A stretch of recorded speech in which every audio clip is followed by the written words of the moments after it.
Welcome to the Courageous Living Podcast, where we learn to exchange our struggles for strength and embrace courage as a lifestyle. I'm your host, Courage Molina, author of Power Principles, Courageous Living, How I Overcame Depression, Saved My Marriage, and Took Back My Life. I'm also the CEO and co-founder of Mosaic Women Network, and I am so excited to have you back. What's up, people? Listen, today is going to be such an amazing day because I have the Jessie Diaz. You know you're a big deal. Okay, let me just help y'all out real quick. You know that you are a big deal when somebody puts the in front of your name, because that just lets you know there may be others out there. There could be other people out in the world named Jessie Diaz, and we're excited for them. But the person I have the pleasure of interviewing today is the Jessie Diaz. Hey. Hey, I am the Jessie Diaz. Exactly. The next time you walk into a room, they're like, "Oh, who are you?" I'm the Jessie Diaz. Can we talk about your music though? That intro music, I was like bopping. I was like, oh yes, I'm ready. Listen, that's an upgrade too. My last music, it wasn't so great. And I do feel some type of way about that music. I'm always like, I sound so legit with this music right now. I love it. So legit. Okay. So before we get into, just walking into this conversation, the Jessie Diaz so let's just see. So she is a choreographer in New York. Yes. Yes. Dance choreographer. She's so legit. Okay. She's so cute too. She is also a model, which obviously, because she's so cute. That's what I just said. And she was a part of Lane Bryant's national campaign for their active line. So if you saw any of those commercials, like on TV, hello, she was there. And even here in Charlotte, in the big old window, I was like, that's my girl right there in the window. Now, why I call her my girl, I fell in love with Jessie over a year ago, and I'm not really sure how I found it, but I saw this video. Maybe you can tell us a little bit about this video that I saw. It was kind of like a mini documentary, but it was super short, about how you got into dance and like your experience as a kid in dance. Do you know what video I'm talking about? Yeah, that was on Refinery. Yes. So not Refinery. Oh my God, what's the other? It's not Refinery. This is so bad. I can't remember the name of the Revel. Yes, Revelist. It's another R. Yes. Revelist. Okay, yes. So can you tell us about that video? Describe this video that I saw, or at least tell us what the video covered. Yeah, well, it's really about my story, and I think what's so unique yet so relatable about this story is basically for me, I kind of became a plus size dancer in what I say a branding aspect because of my story. But basically, I was dancing as a kid, like most kids who love dance, ballet, tap, and jazz, like every Saturday and Sunday morning, and was really dedicated to dance. At that age, me and my sister would go, and that was the highlight of our weekend. And I was there for about 5 or 6 years, and there got to a point where you hit puberty and things start growing. And I remember I was in ballet class, and you had to audition every 5 years in order to go into the next level of your craft and the next age group as well. You still have to audition into the next age group to see if you make the cut, basically. So when it was my time to come, I remember I was practicing so much at home. I was making my mom record me. I was so into it. And then, I had my audition, and they were like, you were really great. The only thing is we're going to ask you to lose a couple pounds. And, at that time I was 12, and I idolized them. So I was like, okay, cool. No big deal. Cause in my head, I was like, yes, I got it. I just have to lose weight, and that's fine. Cause I can do that. Because I love them so much, I would do anything they tell me to do, not realizing that, I was getting body shamed at the time. I just was so focused on pleasing them as a child, right? So But then what do you do? How do you diet as a 12-year-old? You don't know anything about dieting. So what do? You not eat, right? I used to skip lunch. I would tell my mom I don't feel well. And it got to a point where I had fainted one night. And my mom is, she's a very, she's a New Yorican, like through and through. Like when she's upset, like Rosie Perez comes out and she is like, she's like, why you haven't been eating? What's wrong with you? It's never like, I don't know what it is with like women of color and our moms. They're never like, oh my God, what happened? They're like, they're always like, what's wrong with you? What's wrong with you? What happened? What's wrong with you? Why are you not eating? And I was like, no, because so-and-so told me to lose weight, and forget it. That was when like the Nuyorican came out. She's like, what? Oh my God. I mean, I remember that she took me that Saturday morning, dragging me because I didn't want to go because I knew she was going to embarrass me. And I mean, when she cursed everybody out, no, we didn't even wait till Saturday. We went on a Friday. We went like that in evening because there was evening classes there. She went in there and was cursing everybody out. F you and F you. And nobody tells my daughter what to do. My daughter is beautiful. How dare you tell her this? And I'm all like, oh my God, Mom, stop. You're embarrassing me. And these were some like middle-aged white women that were just like not ready for my mom. It was just like it was crazy. But I was actually mad at my mom for a while.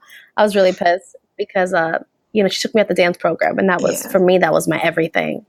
And I was, I always give her credit now for doing what I couldn't do for myself, and not knowing that I was being body shamed at the time, or felt that I couldn't stand up for myself. Because, at the end of the day, I knew it was, even though I agreed with them and was going to do what I wanted to do for them, I still knew that it wasn't right enough to tell my mom. So, you know what I mean? So there was still a part of me as a child that, it's not all right because you're not telling your family exactly why you're not eating yet, right? So I knew that there was something not okay with it, but I still wanted to do it anyway because of the pressure and wanting to just be this person. So I actually stopped dancing for a long time. In high school, I kind of gave up dance and dedicated my life to sports. And I became like really into sports and athletics. And it wasn't until college, I always danced. So like, house parties and like things like that. We always were dancing, and I was always the one in the middle, like, oh, get it, like, get it, Jessie, get it, And that was like, that was my little dance moments, here and there. But I remember in college, I was a freshman, and we had like, those freshman orientations that like that whole first week is like super fun. And then you get into real life and you're like, what? This is real college. But that first week we were on like a boat cruise. And we were like dancing, and one of those dance circles came through. So I was like, ooh, I'm ready. So I'm like getting in, start dancing. And this junior who's like helping run the freshman orientation, he's like, hey, you should join our dance group. It really felt like a movie, like one of those movie scenes where after I dance, like, you should join our dance crew. And I'm like, what? What's that? And funny enough, I was actually trying out for softball at my college, and it was like the same day as audition. So I was like, nah, I can't go. I got softball. So I went to softball, and I realized like the group of girls on the softball team, I was like, man, I don't see myself hanging out with these girls for the rest of my college career. Cause with athletics, when you're an athlete in college, like these are your people that you are going to hang out with for like 4 years, Right. And I was just like, I'm not feeling this. And, it's also when I come from New York City, right, where I mostly went to school with like Latino, Asian, because I was more in like the Lower East Side and like Lower Manhattan. So I spent a lot of time with a lot of diverse, Black, white, but like very diverse mix of girls. And then I go into Massachusetts, and I'm like, oh, snap. I'm like one of the only people of color in this group or in this class. It's like a big shocker, it's a change. So I didn't feel like the softball team was just like, it wasn't diverse enough for me. And I felt like, man, I can't like, I don't feel myself. I feel like I'm quieting myself or like putting myself in the background. And that's just not me. Like, I'm not the type of person that likes to be in the background. So, so I told them, I was like, no, I missed the audition for the girls. Is there a way I can audition by myself? And they're like, listen, tomorrow is the male audition. Like, just come to the male auditions, and you'll just audition with the guys. And I'm like, cool. Like, I'm down for that. So I auditioned with the guys, and then, next thing I know, I got in, and that really was, I went to Babson College. Shout out to Babson, because I love them. Our dance group was the most diverse group on campus. I mean, international kids, from international kids to kids who are, from here. But I mean, like, every color, every creed, it was amazing. And so it made me feel like the little bit of New York, like, I had a little bit of New York there. At least for me, that's what I felt like. That diversity that I missed of New York so much was in that dance group. So that's where my love of hip hop really flourished, because I kind of, being a ballet dancer was not in my radar anymore, because I knew that you had to be a certain look, which to this day you kind of still have to, right? Ballet, I think, is still in that area where it's not yet okay. So, I was like, I'm not going to be a contemporary lyrical dancer. I haven't danced like that in a while. I don't feel like I'm ready for that, but I feel good when I dance hip hop, and I never really learned how to dance it. That was kind of just like, but that's where I feel comfortable in. And so I got to, dance in the dance group for a while. And then as a junior, I decided to start like choreographing and figure out like my style of dance and what I like. And that kind of became my love for like creating pieces. And I'm very artistic in my mind. So like the things that I see or like that I wanted to visualize, I can finally put in a dance. And that became, super like fun for me to want to do. I started choreographing in another company when I came to New York, after I graduated for a little while. But then, even in that company, I was still one of the only plus size dancers. Like, same thing in college, and it's always an issue too when it comes to costuming. Like, girl, oh my God, this is why I don't do dance companies right now, because I always felt like I had to be that girl that didn't want to cause issues with costumes. So like, oh, we're going to order from this site. Like, these are the things. And it's always, of course, they didn't have my size.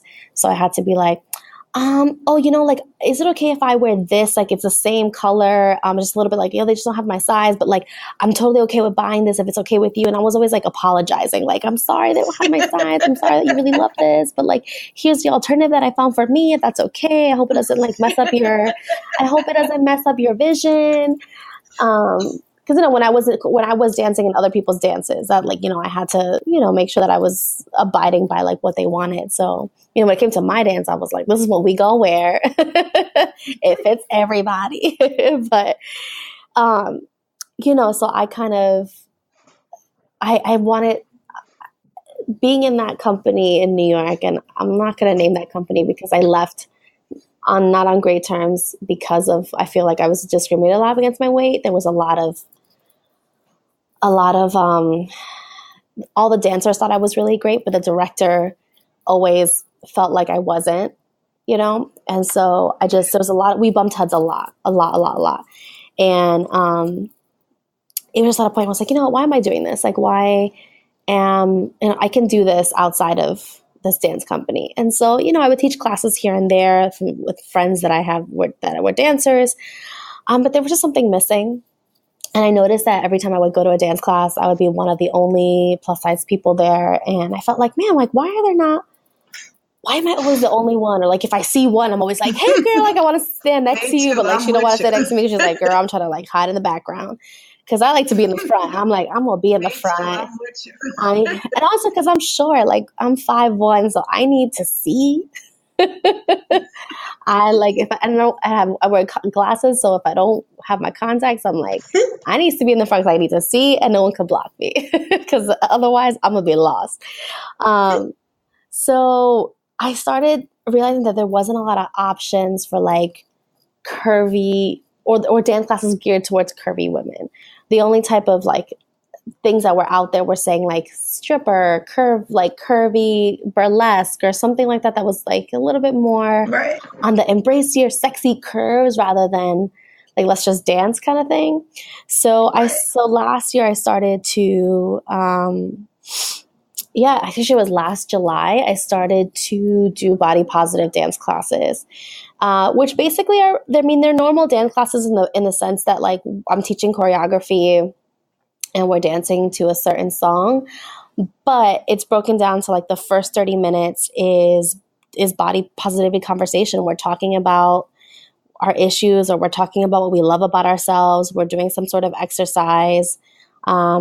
We end in affirmations always, like we look into the mirror, like talking to ourselves, like I am beautiful, I am amazing, my body did something great today, even if I messed up or if I killed it, like I'm so happy, thank you body for allowing me to do what you do. Like that's kind of the thing that we usually say at the end.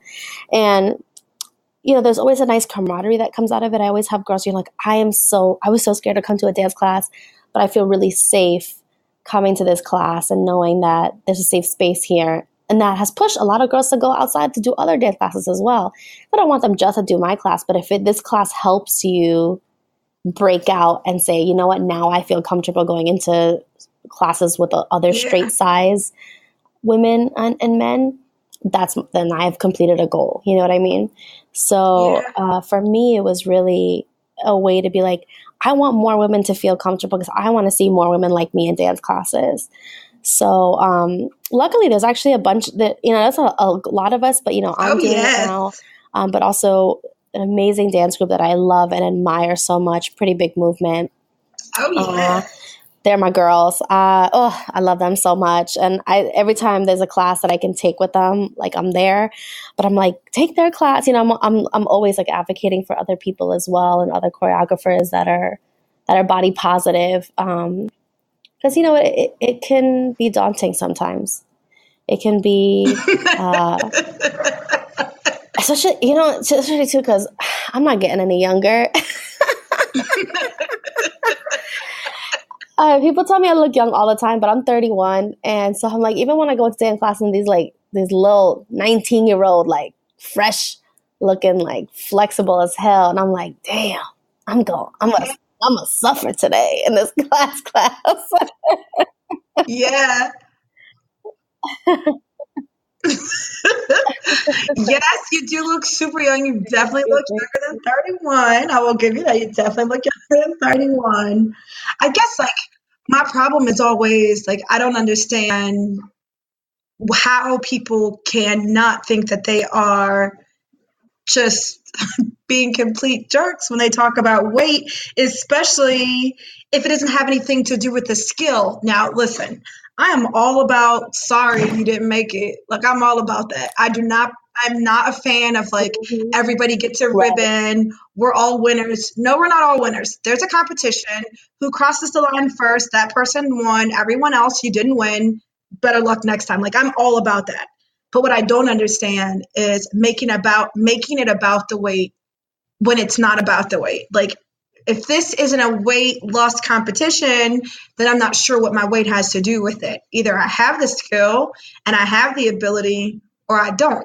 And in conversation, right? Nobody will come to a table and have an intelligent conversation and say, no, but weight does matter. And even if you have the skill, if you are not the right weight, then you shouldn't get the prize. No one will say that in conversation, but we say it all the time in so many different industries by the things that you went through, where it's like, hey, and you know what? I'm trying to tell you right now, I am not a New Yorican. My husband is Puerto Rican, and every time, like while you were telling that story, I was thinking about my mother-in-law, Gladys.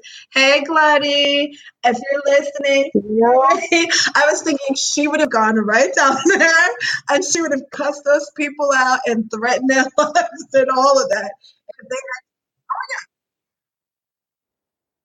Yeah, she was cursing out in Spanish, no less, because they had no idea what she was saying. Yes, I can see it. I can see it. I can see it. And my mother-in-law is short. She's like 5. Yeah. Probably she might be 5'1". I think she might be 5 even, but she might be 5'1". And so I can completely see that going that way. But I love this. I love your mom, and I think that's really important that moms stand up for their girls. That moms stand up. Oh, she's my biggest know? advocate. She's my biggest advocate. Like, she has to be my number one fan. Shout out to my mom, because I know she's gonna watch. She's gonna listen to this because she watches and like reads everything I'm on. So shout out to mom. I love you. Hey, mom. Good job. Good job. Like, that's what moms are supposed to do. And I feel like so often, parents want the success for their kid. They want the opportunity for their kid, and they're not really thinking about long-term damage, or what am I saying to my kid when someone says, "Oh, you have to lose weight."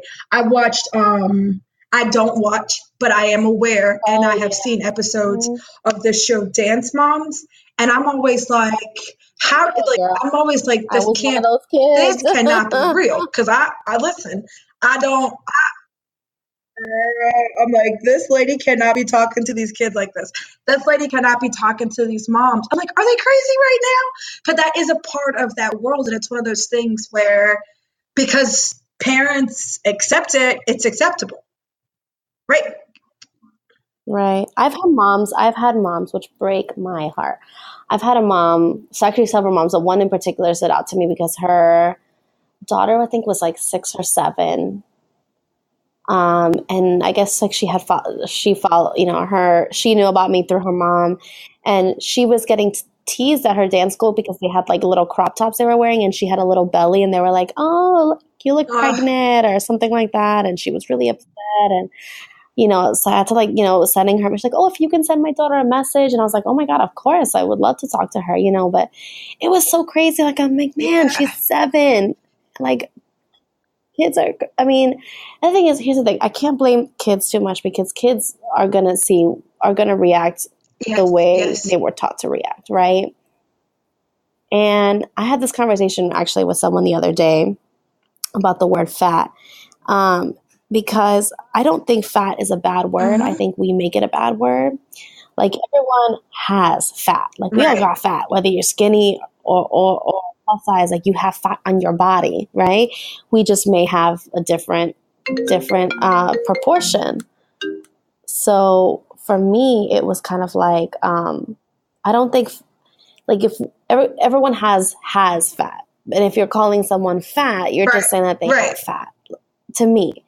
So I think, like, you have to either embrace the word and be like, well, maybe you meant this, or like, I see what you're trying to say, or that I'm plus size, but I don't really like the word fat. Some people do. Some people are like, you can call me fat, that's fine. You know what I mean? But it's just one of those things where we make this word negative, and then kids use it as like a bullying word.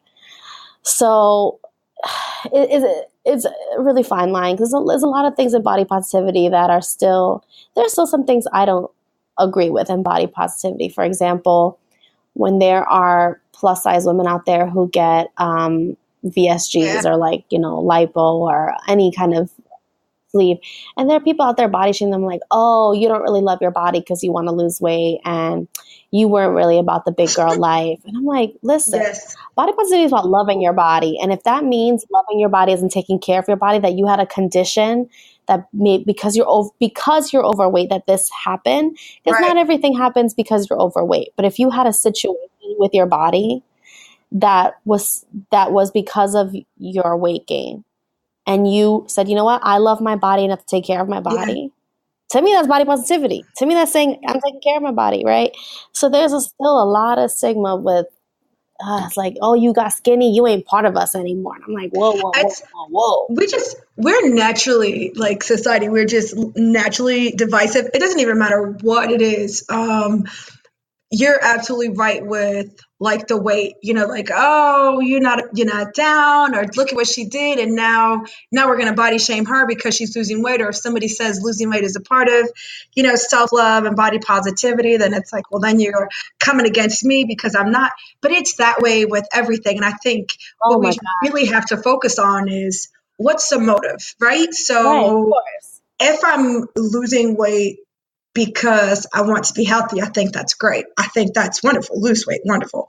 But I think if you're doing it because you hate your body, that is a problem, because that's the only body you got.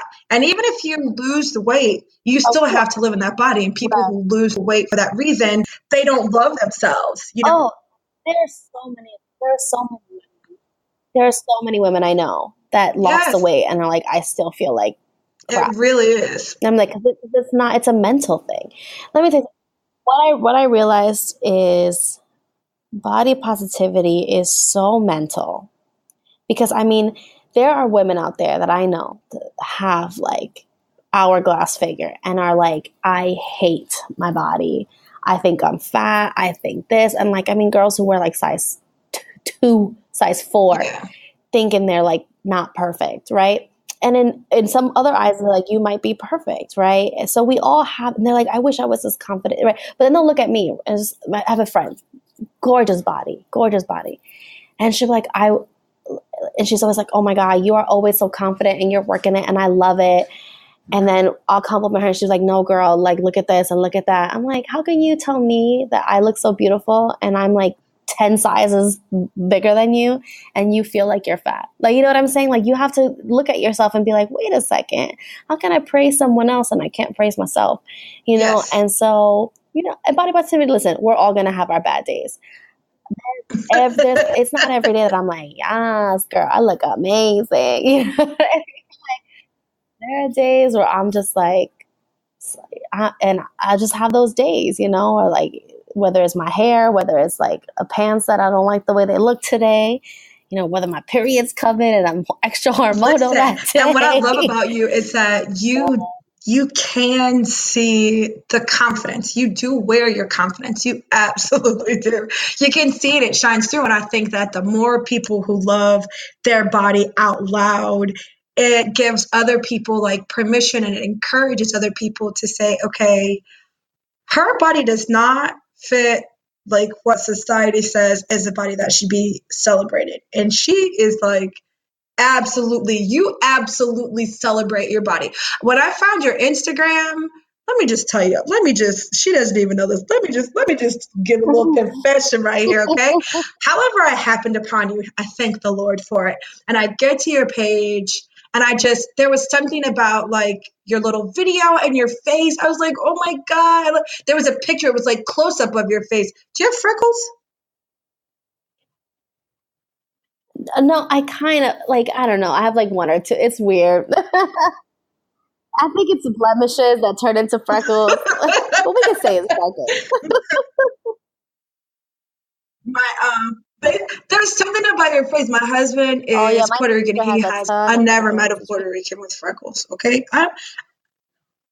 My husband has a ton. I'm like, I can't believe, and we've been married for 17 years. And sometimes I'm like, I can't believe you have so many freckles. It's got so many freckles, And he's like, I've always had these freckles, but there was something about your face. Maybe it was just like a familiar, like family face, like maybe you look like a cousin or something. Like, I don't know. But there was something that I just loved about your face, and it was like a close-up of your face, And then I saw your video, and I was like, oh, this is so awesome. And I love dance, and I'm a big girl, and I hadn't danced in a long time. I used to dance, and then I kind of stopped dancing or whatever. No formal dance training before, but I just really liked it. Got a little rhythm, girl can jump it like it's hot back in the day, like that kind of thing. But I got on your Instagram and I just looked at old pictures, and I thought, she's going to think I'm a stalker. If you like somebody's photo on Instagram and it's from like 7 months ago, you seem like a stalker, just for the record. So after a while, I was like, let me stop liking these photos, because now I'm looking at the date and she's probably going to be like, okay, who is this liking something from $19.99 on Instagram. No, but And so I'm just like, that's like, I'm like, going, oh, who's this person? I'm gonna go follow them now. If they show me yes, love. you had so many photos of all of you. Do you understand what I'm saying? Like, a lot of times you see people and it's just like their face, or it's just like the side, or it's a perfect outfit. And I got my air quotes up, perfect outfit. Mhm. It's a perfect outfit that like hides everything. You are on here in your bra and your underwear. You got your belly out, your arms are out. I'm like, yes, look at all this. Touch the skin, honey. I'm like, I love this. And I felt, I'm just gonna be so honest with you. Like, I felt good. Do you know what I mean? Yeah. Those weren't pictures of me, but I felt like, God, I want to be like that. Like, I want to, and I wasn't at the time. We're talking over a year ago. I wasn't at the time. I wasn't like that. I was overweight and losing 30 pounds in a day, every single day. Like, that is what it was. I didn't have clothes that fit. I only bought clothes that, like, I'm going to buy this and I'm going to lose 30 pounds. So even though I can't fit it right now, I'm going to buy it, which meant I didn't have any clothes to wear. Right? That's what that means. Yeah. You don't have anything to wear when it's time for you to go out. Or like, my wardrobe wasn't good. I just wasn't comfortable in my skin. I didn't want to show my arms. I was just a mess. And there were other things that were great about my life, other things that I loved. And I seemed very confident. I'm very confident in my skills. Like, I'm a brilliant mind. I'm kind of awesome. But when it came to like my physical appearance, that is where like the buck stopped there. I always check to see, like, am I the biggest girl in this room? And even when I took dance classes, in my heart, I wanted to be up front because I don't want people to be in my way. I'm 5'4", and I want to be able to see, and I want to be able to look at myself in the mirror. I can see if I'm getting these dance moves right. Like, I don't just want to be in here moving. I want to make sure my dance moves are right. But I never did it because it's like, oh, the big girl does not need to be in the front. I need to stand in the middle, or I need to stand in the back. And I don't want to show my arms. My arms are too fat. So in the summertime, I'm wearing, cardigans all summer long because I don't want to show my arms. Like, oh, she's insane. And finding your Instagram, things started to change then. Like, I watched everything you did. I was like, who is this girl? What is she doing? How is she doing these things? Like, what? I want to be like her when I grow up. I'm looking, And then it was just like, you know what? I think I messaged you and you were like, you should totally do it. And then I signed up for this hip hop dance class here in Charlotte. And I still didn't stand in the front. I still, like, the first couple of weeks, it was a dance class. It was not a diverse dance class, which is, that's fine. But it was like a dance class with dance moms. So some of them had danced before, and even though it was a hip hop class, maybe they hadn't done hip hop before. It wasn't like, the energy wasn't good. I didn't feel like I could let loose. You know what I'm saying? Like, I didn't feel like, oh, I could just let loose and do my thing or whatever. But I stuck it out, and it just like reminded me of how much I love dance and how great my body is, in the sense that it may not move like it did 100 pounds ago, but it does what I needed to do. It carries me where I need to go, and it absolutely can find the beat and stay on beat without question. So it's like, just do your thing. You know what I mean? And then my hero, the Jessie Diaz, I get this mailer in the mail. I'm looking at the mailer. It's from Lane Bryant. I love Lane Bryant. Shout out to Lane Bryant. Hook me up with the bra. Every time I come in, y'all do not have my size. So send that girl a bra. I will not say my size, but if you inbox me, I will tell you, because they never have it in the store. But I get a mailer from Lane Bryant, and I'm looking at that mailer, and I'm like, I'm sitting at the dining room table, and I'm telling my mom, I'm like, I know her. And my mom's like, you don't know her. I'm like, that's my friend. She's like, That is not your friend. You do not know her. But my kids low-key think I'm like, my kids are old. 21, my son will be 18 next week, and my daughter is 15. My youngest is 15. They low-key think I'm famous. So if I say I know somebody, they're like, oh, really? Could she come to the house one day? My mom's like, my daughter's too, so she has no idea anything's going on. Listen, she don't know you famous yet. She doesn't realize her mama's a celebrity just. But my kids are old enough to think I'm famous. Like they can Google me. They're like, "Mom, we Googled you, so I'm a big deal now."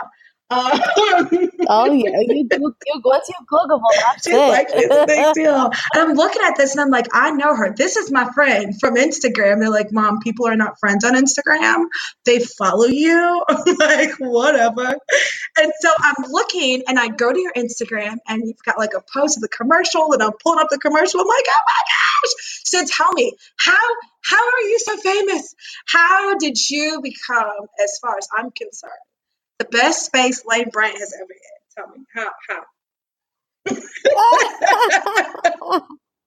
So funny enough, I mean, they actually hit me up through Instagram, and I thought it was a joke. I actually thought someone was playing a joke on me, like a rude joke on me, and I was like, "Who is this person trying to play me right now?" I don't know. I never thought but nowadays it's so, people ask me all the time, like, how do you get into modeling? How did you get into modeling? How did you do this? And I was like, listen, I don't know like the traditional way of getting into modeling, but it was through Instagram. And I guess that's like the newest wave now. So I always tell people I don't know, make a nice Instagram account. Like, I don't know.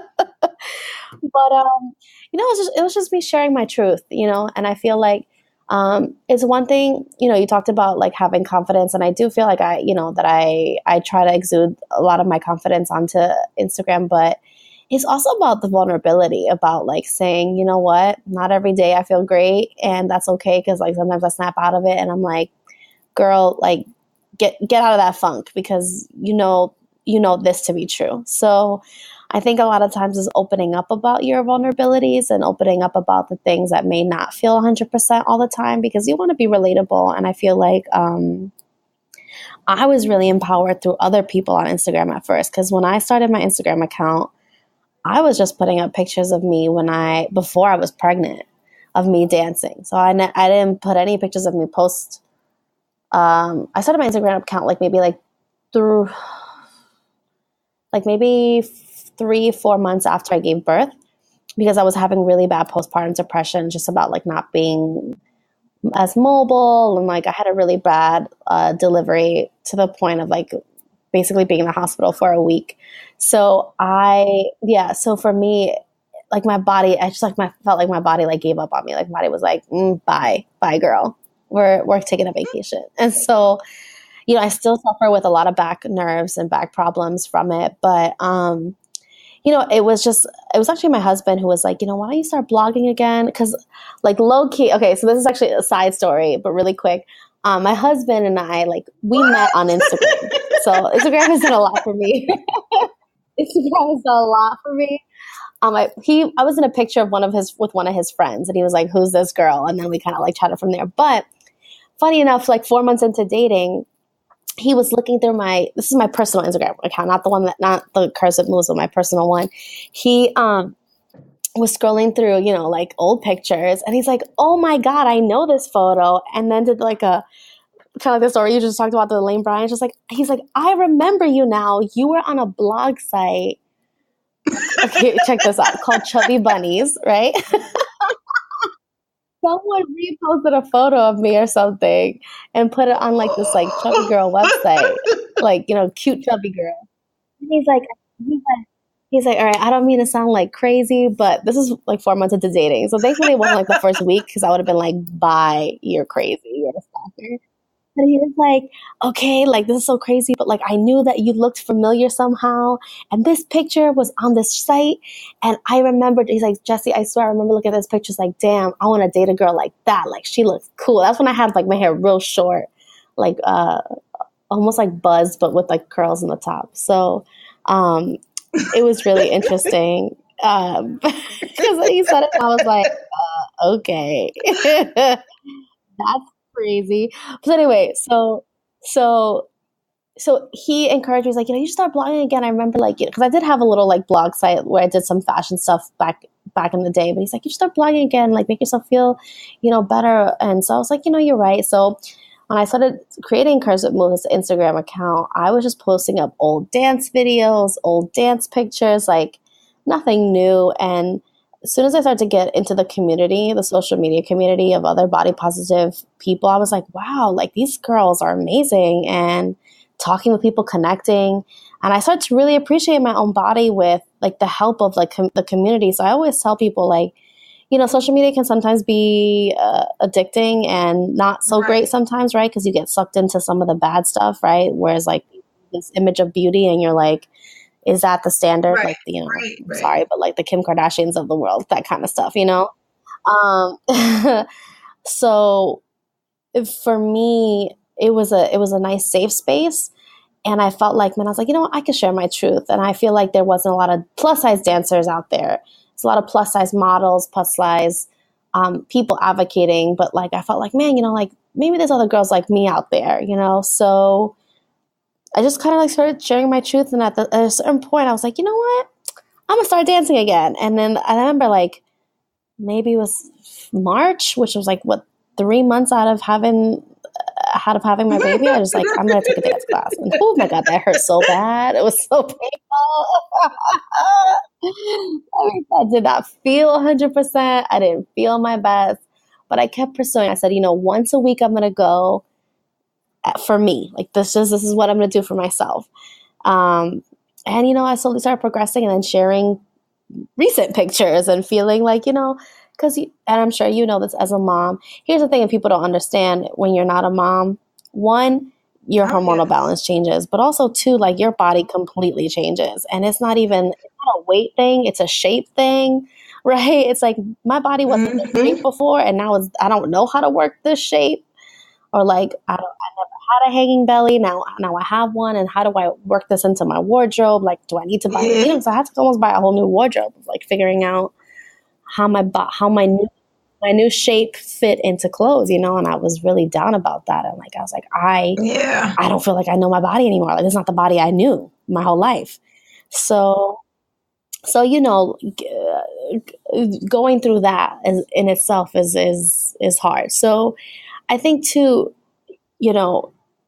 with this whole body positivity movement, there's so many different things that encompass that, but really is the mental part, getting back to just the original, statement I was saying. It is so mental, and you really have to understand that everyone has an issue that they don't like about themselves. Everyone's going to feel maybe I don't like this. I don't like my arms. In my dance class, I tell them to focus on things that they love about themselves. So I always ask, what's your favorite body part? Just give me any body part. What's your favorite? And they'll say well, I love my legs because they take me places, and I'm really fortunate that I can walk to work every day, or that I can, you know what I'm saying? They're just things that people talk about. I like to encourage people about the things they do like, and even the things they don't like about their body, they can work on that. But it's all mental. It is all mental. But and the thing that you hate about your body, you think everybody else is looking at. Ain't nobody looking at that. Right. I think only you can see that dimple. Only you can see that dimple on your arm that you be thinking everybody else see. Yes, I think when I walk into this room, people are going to be like, "Oh my goodness, why are her arms out? She needs to cover those up." Ain't nobody looking at my arms. Cut it out. But you do feel that way. No. But it was through, it was through the vulnerability and stuff that Lane Bryant was like, hey, we wanna feature you in one of our athletic campaigns. And funny enough, it was actually around the time where Lane Bryant was actually getting some slack for not using a lot of the variety of plus size women in their campaigns. So it was actually a big move on Lane Bryant's part, especially, for a lot of plus size companies, because they were using the typical Coke shake bottle, size 14, which is the smallest size, right, of a plus size. So this was a huge campaign for them. And I guess I wasn't ready for that kind of impact, because I was just fortunate enough to be in the campaign, and I was like, this is cool, but I didn't realize how life-changing it was going to be for other women, seeing because for me, I was like, man, this is so cool. I get to be like, I was like, I don't care if I'm in a brochure, if I'm just like on a little panel in the store. Like, to me, that was good enough. But the fact that, I mean, I was not ready. Let me tell you something. They did not tell me that I was going to be on a bill, like one of these big old window displays. That I did not know. And I was like, oh, I was petrified. I was so scared. I was like, oh my God, people are sending me these photos. And at first I was like, I hate this. Yeah. I look so huge. Yeah. Because, everything, because the window is huge. So you're like, what in the world? But then I was, but I had to get out of that because that was just me not recognizing what was so good about that. In the beginning, I was just kind of like nervous. You know what I mean? Nervous with the reaction. But getting messages from people and be like, oh my God, there are girls that look like me. Like, I'm so happy there are girls that look like me in this photo. And that made me feel good. I was like, man, this is crazy. And I mean, it just snowballed from there. It really did. Girl, I walked up to that lane, Brian. I'm like getting ready to go in. I parked on the side and I'm walking up the sidewalk and I saw your picture. I'm like, oh my gosh, that's my girl. My husband's like, what? He's like, you know her? I'm like, I don't know her, but I know her, He's like, okay, all right, okay, you know her, but you don't know her, whatever. I was so proud of you, and I didn't even know you. I'm like, I'm so proud of her. I love her. Look at her. She's like, I was so excited. It was really cool because my sister, she's so funny. This is not even plus size. Like, she's just straight size girl. She like went into Lane Bryant. She's like, I just went in there just to be like, that's my sister. And I'm like, you are so funny. You're too extra. Get your ass back. Get your ass back into H&M. I am not mad at her. I would have been the same way. Yeah, that's my sister right there. Yeah, we blood. No, we blood. That's exactly what I would have been doing. I love that. We're just talking about, the fact that you shared your gift. And that's what I want. That's what I want you guys to take away from this. Like, you are not saying that you started your Instagram account so that you could land modeling gigs. And I'm not saying. No, I never thought I would be a model ever. That wasn't even that wasn't a goal of mine. It was just like, I want to share my truth and I want to find other plus size dancers out there that I can relate to. And I'm not saying there's anything wrong with that. I'm not saying that there's anything wrong with the person using their Instagram to get a modeling gig. Absolutely not. What I am saying, though, is that you should be using your Instagram to share what you love, to share your gift, to share your passion. And if your passion is your family when they are super cute and you can get your kid to put on the outfit and not drop chocolate on it, and so you take this perfect little picture of your 3-year-old in a little suit looking like a little man, then you should have a billion pictures, you know what I mean, like that on your Instagram, because that's the thing that you love. And if you love dancing and you want to share that and you want to empower people, then I think that's what you should have. And if you want to be a model because you love fashion, then you should share your love for fashion on your Instagram. The point I'm making here, though, is that what it should be about is it should be about you sharing your gift and your passion. Because when you share your gift and your passion, that's when great things come to you. That's when you don't have to go out and chase it. When you're like, I'm going to show up and I'm going to do this thing that I love because I love it and I'm just going to share it with the world. That is when great things come. And I think that we should let the share be your measure of success. Like, I have not been successful this week if I haven't shared the thing that's in my heart to share, or my passion, or whatever. If you love to cook and you love to make a delicious meal and you're looking for something to put on Instagram, that's what you should be sharing. Let that share be your success, as opposed to, well, I'm just sharing these things because I'm trying to get a deal, or I'm just sharing these things because I'm trying to make my life like something it's not. I love that you were vulnerable. I say this all the time. Transparency ignites personal growth, not just in the person who's transparent. You definitely grow. When you are transparent, you have to get real about where you are and how you got there, right? But also when you're transparent, other people can see, holy crap. Oh, okay. It's not just me. I'm not the only one. We are all looking to be like accepted and to know that I'm not the only crazy person on the block. I want to know that I'm not the only person, who is like a big girl. And when I tell you I love to dance, let me just tell you this. This year I turned 37 and my husband bought, listen, honey, got me a pair of headphones which connects to my iPhone, and they are like Bose noise canceling over the ear, like old school, which I love.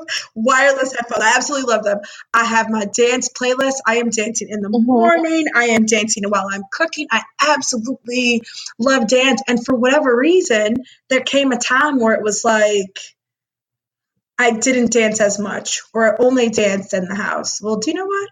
I am now a J dance fitness instructor. Like, and I that's just not something I probably, would have done or thought of if it weren't for like what you do and what you're doing. You know what I mean? And so I just want to, really thank you for coming on to the podcast. And I want to thank you for just being so open and so honest about all the things. I'm going to thank you for being open and honest about all the things that you've been open and honest about, your childhood coming up and the things that you kind of dealt with before. And I have two questions I want to ask you. If you have something that you'd like to share, you can share. But I have two last questions that I ask every guest. Do you have something that you want to share? Okay.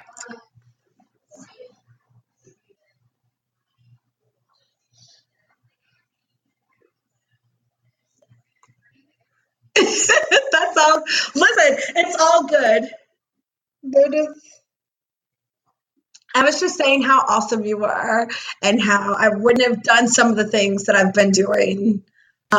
Like you gave me permission to go back to like loving dance and seeking it outside my home. And I love dance. I mean, I dance all over my house, but I want to like go to a dance class. I want to get sweaty. I want the lights off. I want to shake what my mama gave me because I ain't going to a club and I'm not going to a party. I'm 37. I'm probably not coming.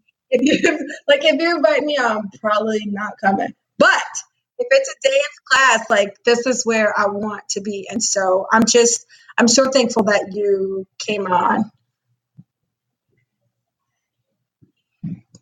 Not if I'm coming to New York in June. I will be there for 6 days and 5 nights. Okay. So you are on my list. Yes, you are.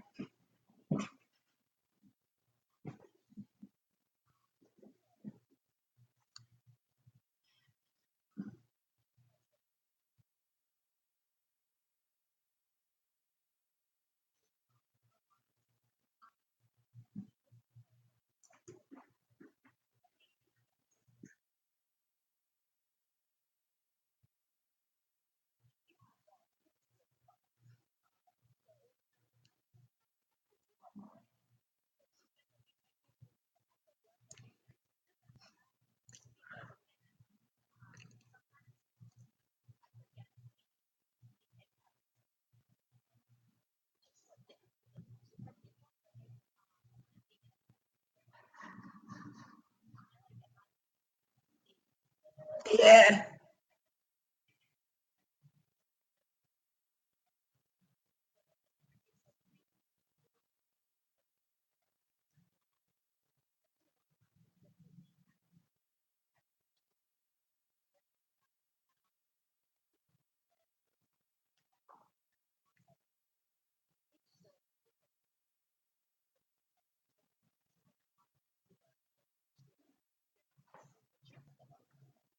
Right.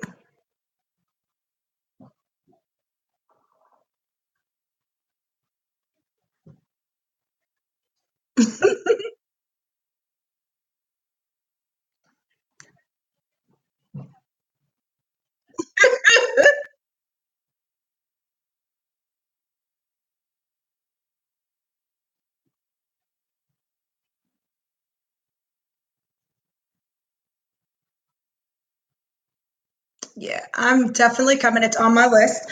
We're coming to New York. We'll be there for almost a week, and we're going to bring about 12 women with us or whatever. And I've been telling them, I'm like, okay, like I know that we are going for working.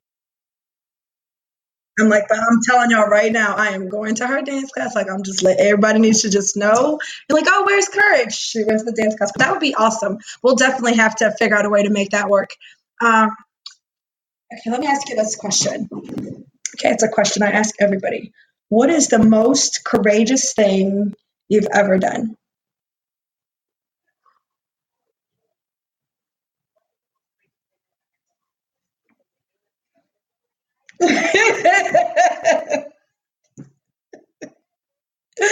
That's right.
Yeah,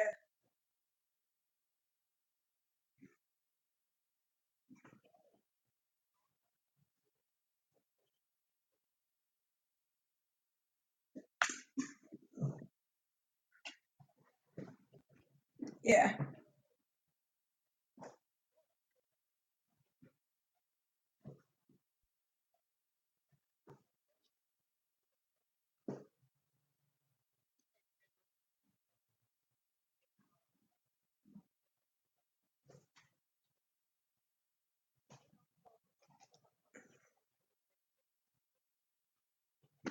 That is amazing.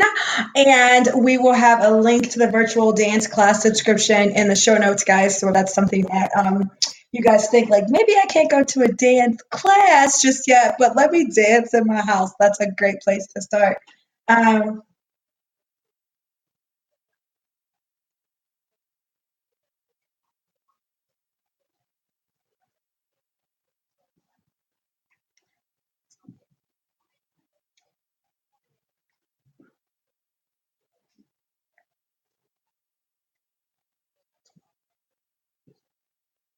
that is that's amazing. Let me ask you another question. Last question, or not really a question. I want you to finish this sentence. Courageous living is.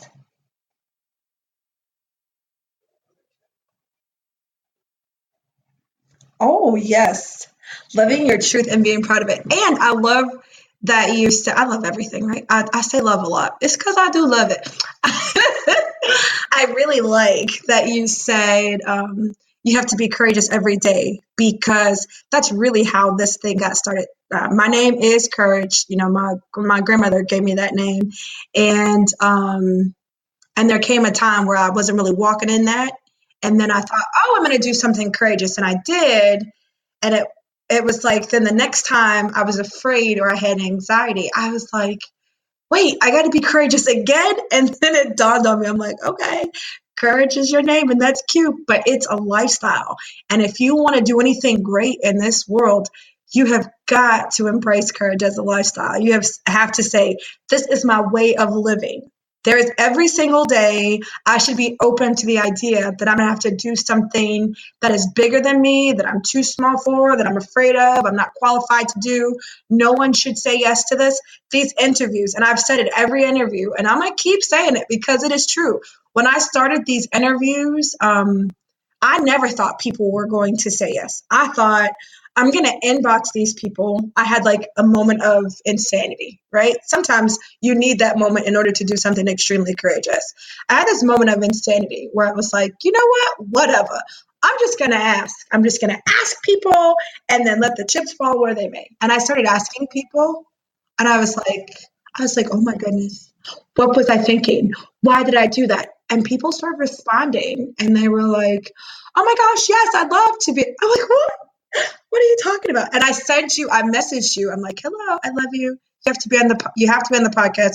Straight ignored me. She straight ignored me, y'all. She was like,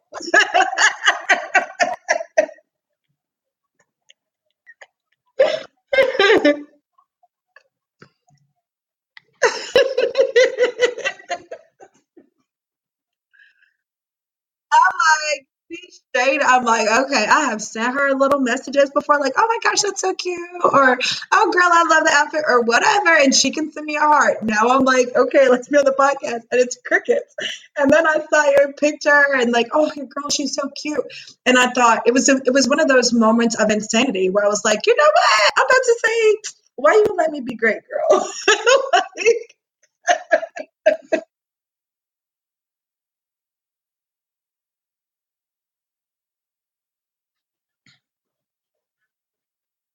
yeah,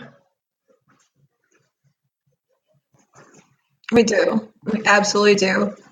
Well, Jessie, thank you so much for being on the podcast. We are definitely going to link up in New York. There's no question about that. Like, we will have to bring the ladies out. We'll have to get together and do something. Um, but thank you so much for being on the podcast and like just sharing your story and sharing your confidence, I mean, just how you are. Just if you're not following her, first of all, get your life. Don't worry. Second of all, first of all, get your life. Second of all, don't worry. You'll be able to find all of her links, all of her social handles.